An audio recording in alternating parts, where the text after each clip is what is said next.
Empowering people, making it enjoyable, and making it effective, which we think are the ingredients, which just comes way down where we look at the gamification route of side of things. So obviously, if you know us, this is a range of what we do. So we concentrate on the awareness and education portfolio that we've built over the last 18 years. So we've got a lot of content in there and various different flavours, because we recognise that every single organisational culture is slightly different and the people are different, so you need to have a good mix. And that's pretty much the same when it comes to gamified learning. You've got to think about what the organisational culture is, what are people receptive to, what will come across as being challenging, what will come across as patronising. All these sort of things you need to take into play when it comes with gamified learning. And then looking at how do we support CISOs within organisations to deliver campaigns from end to end. How do we take that pressure of the human side? Because fundamentally you guys are in this industry, so the stats I'm about to show you, you all know, but obviously concentration on the people side is fundamentally one of the most important things, coupled with the technology and the processes.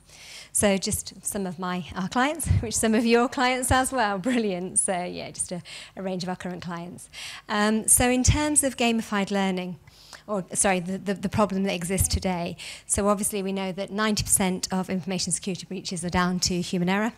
Over 47% of that typically down to phishing scams, which we touched on when you came into the room.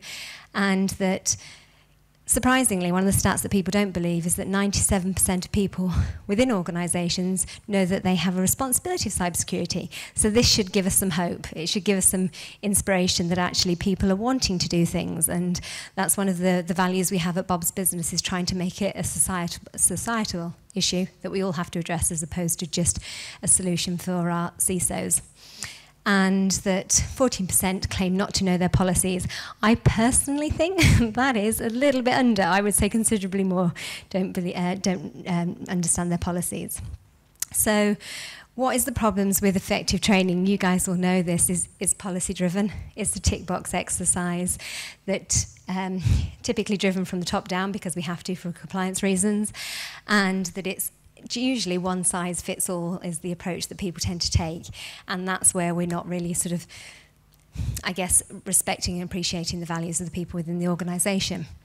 And that predominantly is judged by the number of clicks in a phishing email, the number of videos watched, and also the, you know, what the engagement and the touch points are, not on about what the behavioural changes are. And that to us is fundamentally, it's important. You want to know that when an incident or breach happens, not do they only know the information, but how are they going to apply the remedial action to be able to deal with that. And then the biggest challenge is, how do you engage with the people? So when we talk about gamification, it's a very subjective word. For me, is it fun? Is probably more than is it gamification, because some people are heavy gamers. So when you give them a gamified solution, they look and go, this isn't a game. This is not what I spend my time on. So our expectations are considerably higher than the delivery. Whereas when we're talking gamification in turning, is it fun? Does it excite? Does it engage? How do we get more people to be driven to take an action than would have done otherwise? And that's what we're going to sort of briefly touch on today. And is there a more effective way than these traditional approaches of tick box, once a year sort of approach? So the problem we're faced with now is work is what you have to do, play is what you choose to do.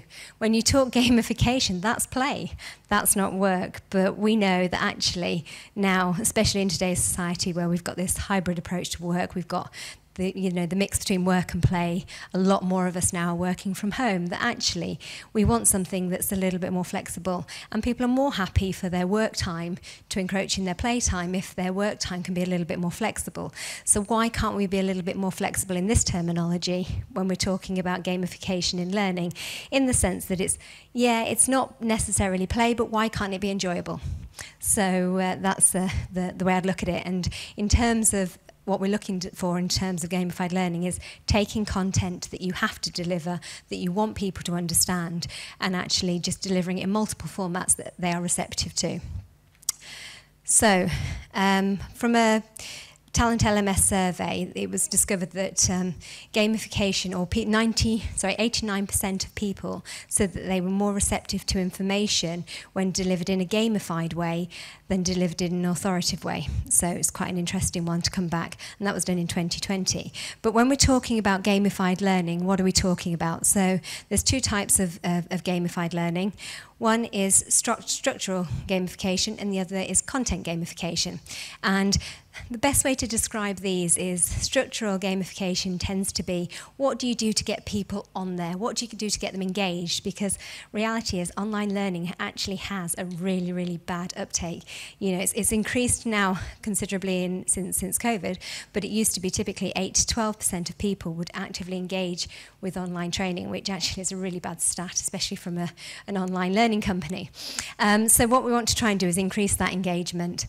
And then typically when we're talking about structural gamification, it tends to be the wraparound. It tends to be what is put around the content to get people there. So we're talking badges, we're talking certificates, we're talking league tables. How do we get that element of competition to get people to drive to it?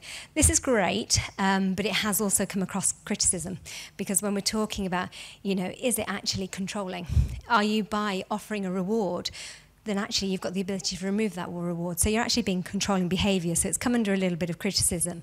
And you have some people that are very, very competitive. But what happens when you continue to reach that top of that league table? And that league table, how can you maintain that element? So it's important, once you've got there, how do you move on and go from there? And I think Disney was a great example of where that structural content failed, because they were trying to reward and incentivise people for doing certain amounts of content, which worked very, very well for office workers, but didn't work well for those on the theme park side of things, and so on and so forth, because obviously they were working shift patterns, so therefore they weren't able to go on the learning to the same, so they felt disadvantaged. So you really need to think about how inclusive you're being with your learning that's been applied. And then you've got content gamification, which is more about how do you make that more of a immersive. How do you get people to be part of a challenge? So typically, instead of starting a gamification course or starting a course with outcomes, you'll typically look at what is the challenge that you're setting people, and what tasks do they need to do to be able to achieve that challenge, and then what actions are they putting in place. The benefits of obviously content gamification, when we're talking about, we've got to think before you click simulated game, where they can go in and decide which emails are scam emails, which ones aren't. Same with phishing and smishing calls. And the beauty of that is you've got a test environment that isn't out there in real life, and you can actually see what their reporting mechanism is. And the same with phishing exercise to a degree. You've got the element of knowing that people are going to report them. So that's a positive outcome and an expected outcome that you can measure. And the beauty of putting people in simulated exercises, again, in escape rooms, they are living it as they would be living a real exercise. So they're the benefits of gamified learning. So from a structural content point of view, really easy to implement. Most people can do it. It doesn't take a great deal of challenge to be able to put a league table on there, to do digital badges and to do that side of things. Content gamification's a little bit more costly, but as I say, you're testing things in a safe environment. And it's argued to be 40% more productive delivering information in this format. So when we're talking about this, we're talking when authoritative content is being delivered, then only 20% of that information is actually retained. When you deliver it in a fun and engaging and more immersive environment, then it's argued 60% of that content is retained. So it's shown that actually 40% difference between the two is actually quite a significant amount of information retention that you would otherwise get. It's more interactive, and it plays on the fact that we are social creatures. We are social animals, and we like an element of being able to engage with other people. And sometimes online learning and traditional learning can be quite an isolated, lonely affair. But by bringing gamification into it, what you're effectively doing is trying to encourage more people to get to be part of a community.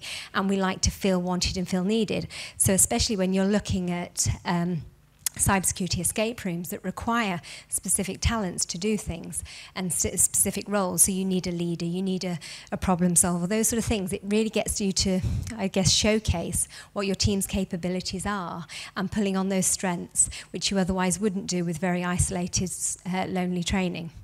And there's that element of peer-to-peer influencing. We actually, from the interactions and the engagements we have with our teams, we pick up more information, we learn a lot more, we absorb a lot more information, because as a general rule, when we work together, we want to please. So, and the more fun we have, the more time engagement we have, the more receptive to receiving that information are, the more retained. So it's a win-win. And as I say, 89% more responsive. Okay, so be cautious. So know your audience, know what's going to sink and what's going to swim. And you can only do that by trial and error. With all awareness training, it isn't one size fits all. You have to know what that audience is receptive. We all have different ways of learning.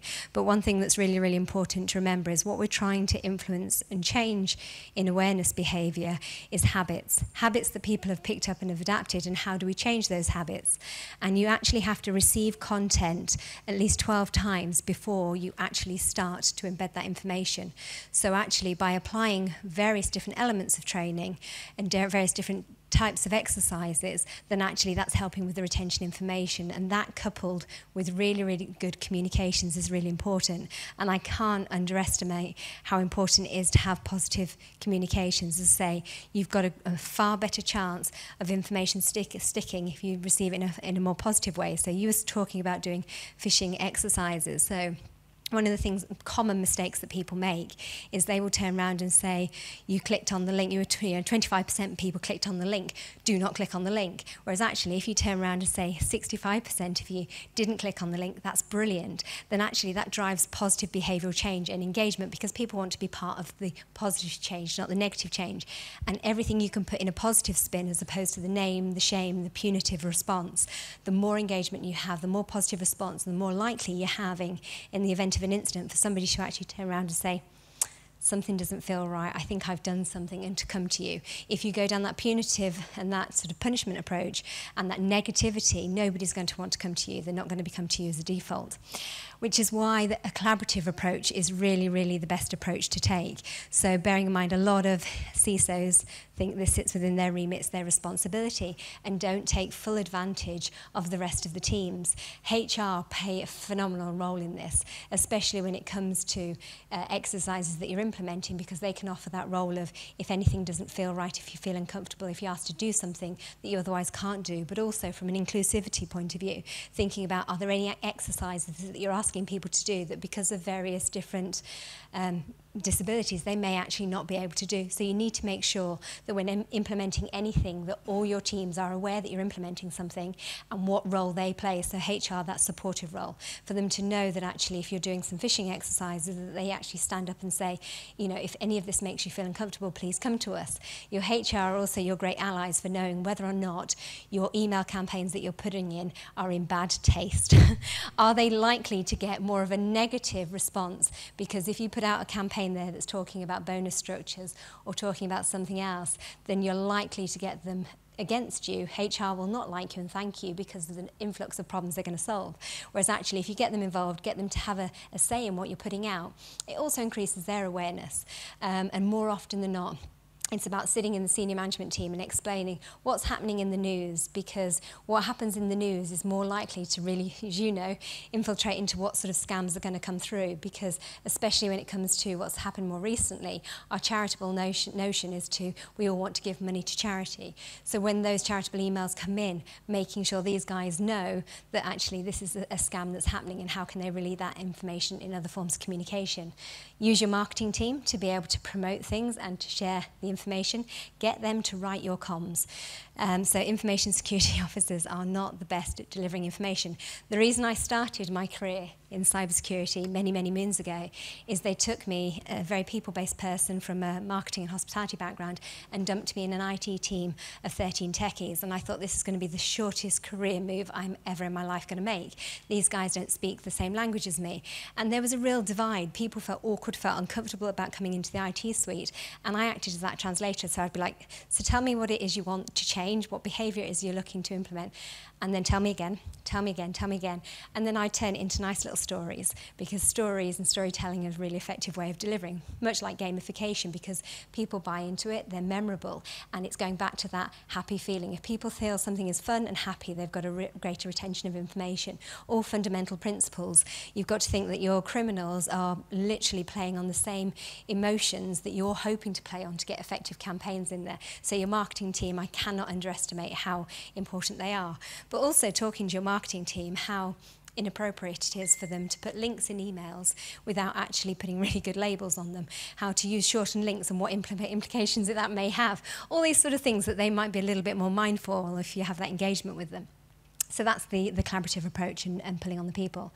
And making sure that it's not an exercise of power. As I say, when you're talking about structural gamification and the rewards and incentives of getting people on board, when you take away those rewards, that can be you putting in or taking out the control, so be mindful of that.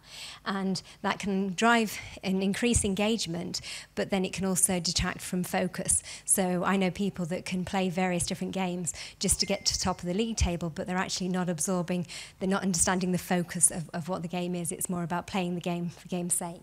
So just be mindful as to how people are engaging with that. Creating the right environment. Again, this is why you're HR. This is fundamental in any awareness campaign, not just only gamification. And that's making sure it's one of trust. And that's really hard to do, and this is one of the things that makes gamification really hard to do, because people think, I'm not going to sit in a room and I'm not going to play with my teams and my colleagues, I don't feel comfortable. So an element of work you've got to do is about trying to make people feel, you know, there's icebreaker exercises.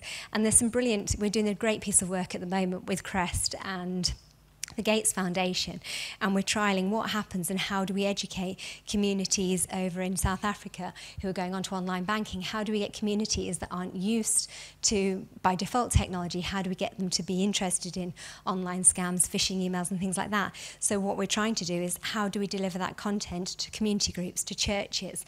And one of those things is, you know, they're already a group that know each other, which is why when you do gamification, doing it with teams that know each other, that feel a little bit comfortable, then that little bit of awkwardness that you will get when you put random strangers together is removed. So think about doing things in teams first and trusted before widening up that scope of gamification, because some people will just sit back, be really, really quiet and will not engage. Nice to see the... Yeah, and it's that first barrier. It's people, exactly that.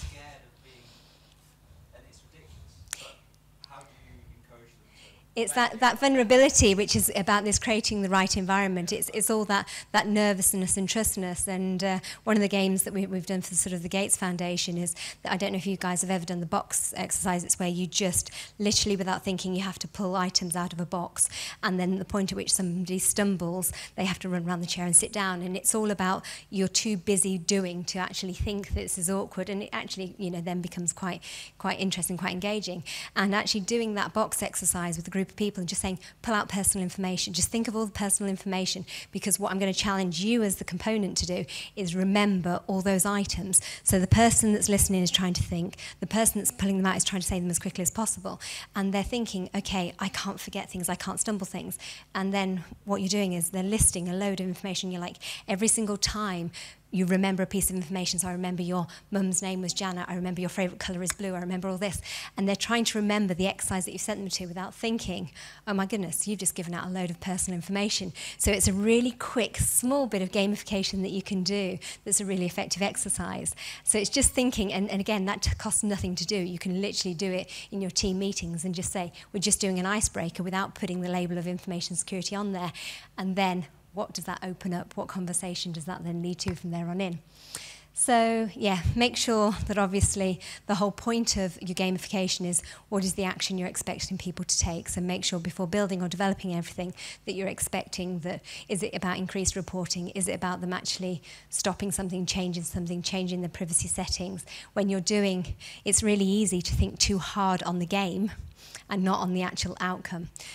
So make sure that when you do, for example, cybersecurity escape rooms, make sure that any that you engage with or are on board is very much about, okay, they're really good exercises that have highlighted the issue, but what are the takeaways and the expectations that I'm supposed to implement when I leave here? Sometimes it's really easy to do them. People go away, they had a great time. And they say, oh yeah, but then they're not encouraged to do them. So make sure that for each of your activities there's an action to follow on for that, whether it's change your privacy settings or whatever it might be. And the sharing of experiences. Again, that's what's going to make your gamification really, really good when people come back and say, I really enjoyed that. Try and think about it and say, what I said is it's not one size fits all. It could be that you decide to open it up for your Cybersecurity Awareness Month and then have them talking about it afterwards, which can encourage people to do it from there on in. And remember to be inclusive, because remember there are certain activities that not everybody can do that will disadvantage some, especially when it comes to leaderboards, gamification tables and things like that. Okay. So, one of the biggest problems that we have in terms of gamified learning, or in terms of any awareness training, is do something, because something is better than nothing, and that's one of the biggest problems. So get people to do something and keep it simple. As I say, that out-of-the-box game was a really simple gamified element that takes 2 minutes to plan and can have a really effective impact. No man is an island. You are good, or a woman, yes. No man or woman is an island. You are good, but you're not that good. You can be so much better with the use of your teams. And actually, it's not just thinking about how you can help them deliver, but it's how can you help them to support your campaigns and sort of stop you making any mistakes when it comes to poor communications. Know your audience and your culture, so know the people that you're delivering it to, because not all these solutions, we work with hundreds and hundreds of companies, and not every solution fits all. It's about understanding how you need to tailor that. Support with effective communications. Everything, remember, 60% more effective if you use positive language than you use negative language. If that's the only thing you take away today, is read your emails and say, are they positive? If they're not positive, then you are 40% less effective. End of, without doing anything, and try and make it fun.